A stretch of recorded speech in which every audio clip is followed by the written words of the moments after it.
Ito na yung pang-pitong araw mula nang manalasa itong laway-laway virus sa ating mga alagang manok.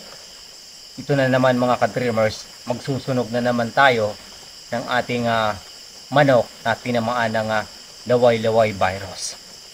Yan, masaklap, matrabaho, masakit sa damdamin na makikita natin yung ating mga alagang manok na wala tayong nagawa para matulungan sila makahinga.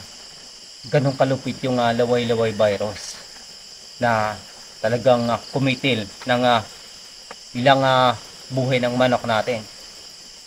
Kakaunti na lang yung natitira. Subukas, hindi ko alam kung ano yung mangyayari or sa mga susunod na mga araw kung may matitira pa. Ayan, kung pagmamasdan ninyo yung inahin, yung kanyang sisiw, talagang nakakaawa pagmasdan.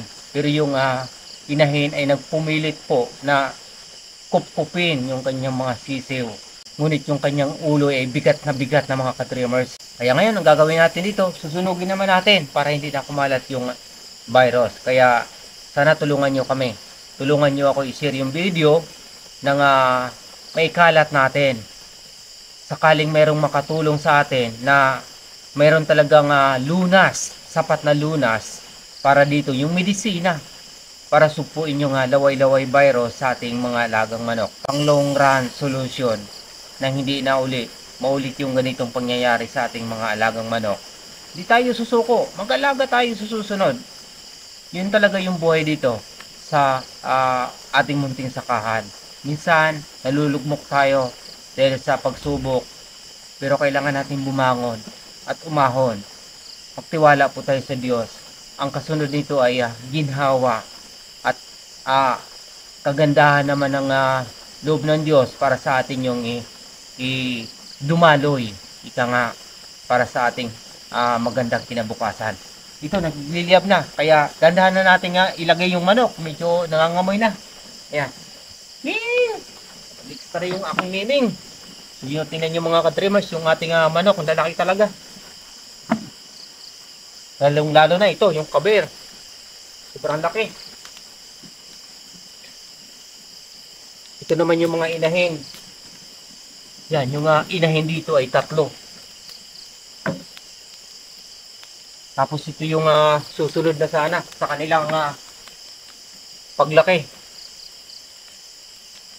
Tapos ito, yung meron tayong sisiw. Ang gagawin natin dito ay lalagyan uli natin ng karagdagang kawayan. Lagyan natin ng bunot para yung init ng apoy ay mapupunta lahat sa manok at madali ko siyang matupok. Parang pugon yung ginagawa natin. Ito na yung ating manok mga ka-dreamers. Dahan-dahan na pong tinutupok ng apoy. Naway hindi na kumalat yung laway-laway virus. Dito na lang siya sa apoy na to. Hanggang dito na siya. Tulungan nyo din ako pag-pray na makaahon, makarecover sa kabila nitong isang linggo ng pagdalamhati. Sinabayan ko yung aming alagang manok na talagang halos 1 taon na kaming magkasama. Naaaliw ako sa aking alaga dahil sila yung gumigising sa akin kapag tinanghali ako ng gising ay talagang pumupunta sa akin duyan para humingi ng pagkain. Kaya medyo nakakalungkot siya. Pero ganun talaga yung buhay. Hindi tayo dapat malugmok dahil lamang sa isang pagsubok.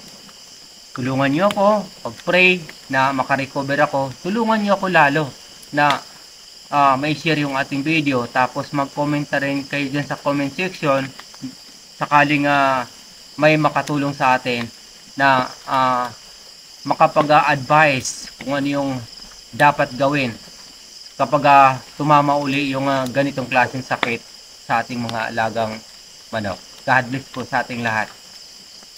Thank you. Ayan. Medyo nung una ang bigat talaga sa kalooban. Halos di ako makakilos nung nakikita ko dahan-dahang bumabagsak sa isa yung aking alagang manok. Unang araw, pangalawa, pangatlong bigat. Yung pang-apat, medyo sabi ko, ito na. Ito na yung pagsubok na talagang kailangan kong harapin.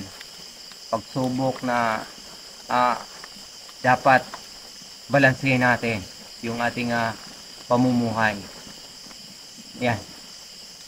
Basta magtiwala po tayo sa Diyos. God. Thank you.